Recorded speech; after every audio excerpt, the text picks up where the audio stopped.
What is this new authority? Jesus commands even the unclean spirits, and they obey him. In the very first chapter of the Gospel of Mark, at the very beginning of the very earliest gospel, Jesus begins his ministry by confronting something called an unclean spirit. Just after calling his first disciples, just after being tested in the wilderness, Jesus goes to a synagogue in Capernaum and he begins to teach. Suddenly a man speaks up, and whoever this man is, something is clearly amiss. Something deep down is troubling him to his very core. Now, I suppose there are many ways to interpret what Mark meant, what it means to have an unclean spirit. I think here Mark is writing pretty literally, meaning it was of the same spirit that had tempted Jesus in the wilderness just before this episode. What is this? What is this unclean spirit? And how do we deal with it when we encounter the same thing? We see in this man a picture of what happens when spiritual sickness takes root. Now, we all know a little bit of what spiritual sickness can feel like. You can't be on a spiritual journey without encountering those bumps in the road. Yet when that goes deep for so long, when we forget God and we lose track of our connection to one another, when fear or woundedness or addiction or bigotry or hate or self-loathing take over, that's when an unclean spirit begins to take us over as well. And spiritual sickness is not so easily healed. This man was not well. He was profoundly not well, and his heart had become a host for a different kind of spirit entirely. What do we do when we encounter this same spirit? When we encounter people who are troubled in a similar way?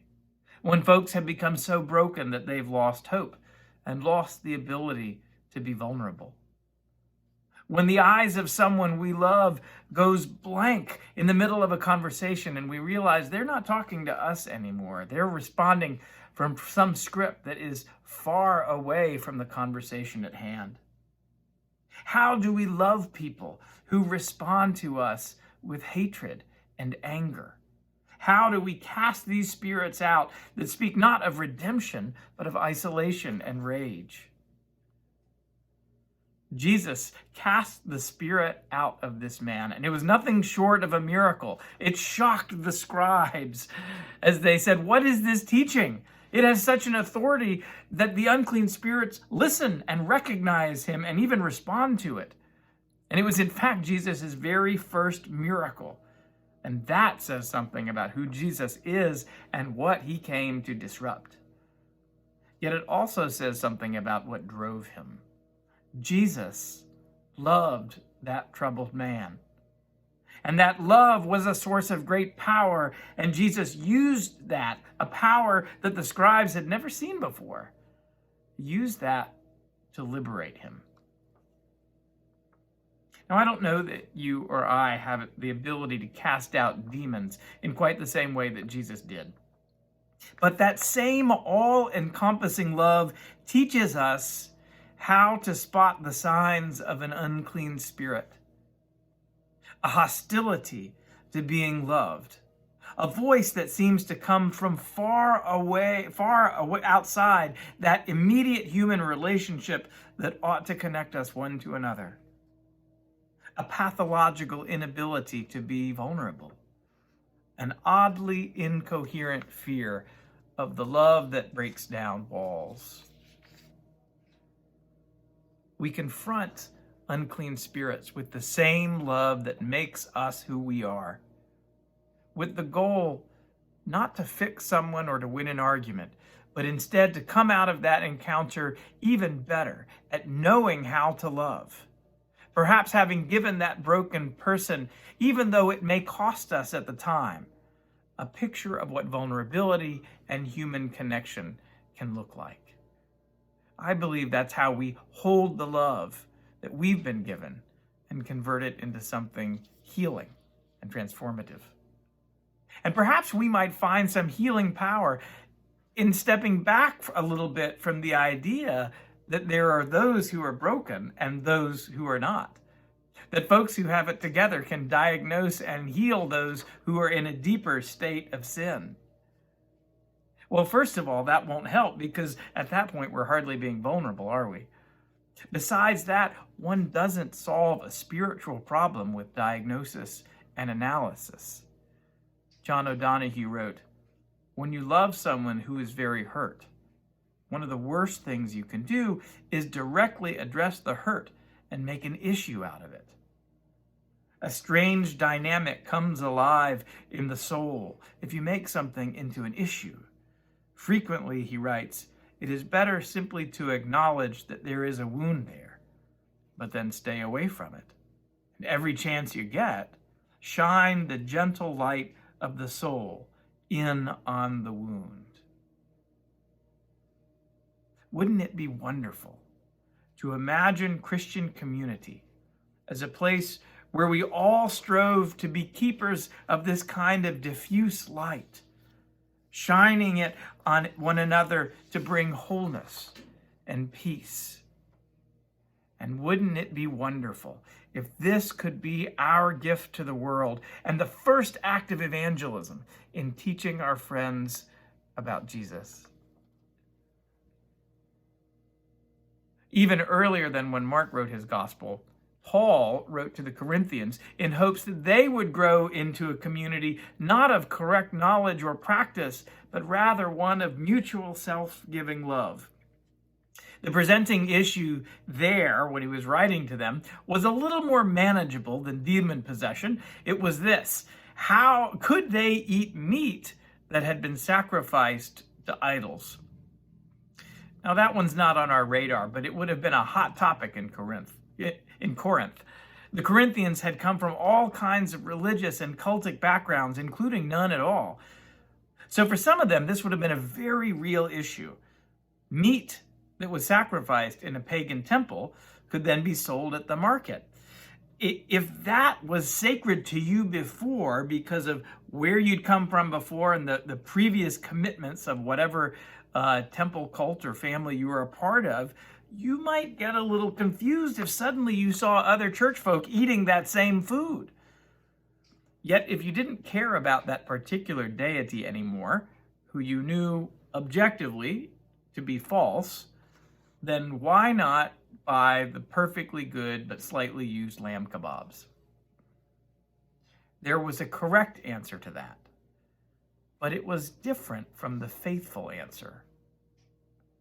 The correct answer was, there is no harm in eating that food, but the faithful answer was, the old guard should meet the new converts where they were, and so that all would be able to give up a little bit and be a bit vulnerable together. The point wasn't being right. The point was meeting one another where everybody was, giving up a little of oneself so that we could all grow in love. The church in Corinth wasn't some vast pew of ancient uniformity. It was a hot mess of people from all walks of life, Jews and Gentiles, folks who'd been there for years, and others who were still wearing name tags from the houses of other deities. Wise souls and troubled spirits, all in it together. And the charism that would bring growth and healing wasn't that some had the right teaching and others didn't. It wasn't that some were well and others were sick. It was that they were all called to a place of vulnerability and mutual love, where they could all meet Christ together. How do we confront the troubled spirit? We do so with the same gifts of humility and vulnerability that are the lifeblood of our Christian community. It is not easy, and it does not always go the way that we hope it will.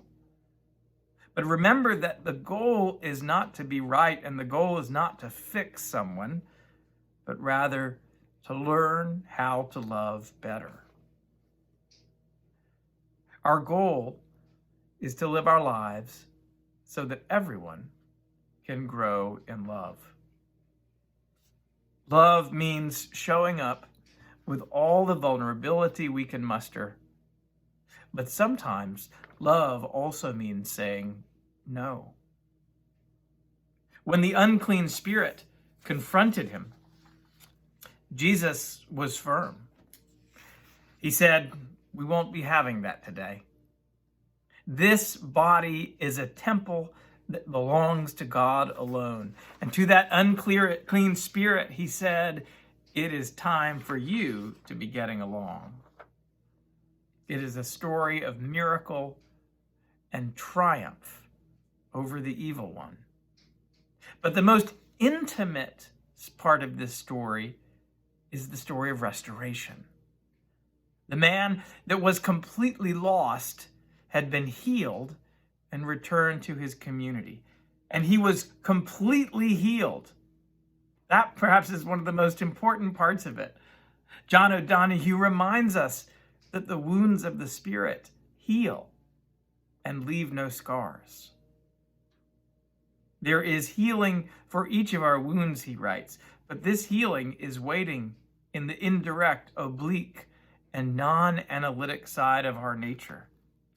We need to be mindful of where we are damaged, then invite our deeper soul into its night world to heal the wounded tissue, renew us, and bring us back to unity. The wounds of the Spirit heal and leave no scars. This was a new teaching entirely. One with an authority that no one, except curiously the unclean spirit, expected or recognized until they saw it right in front of them.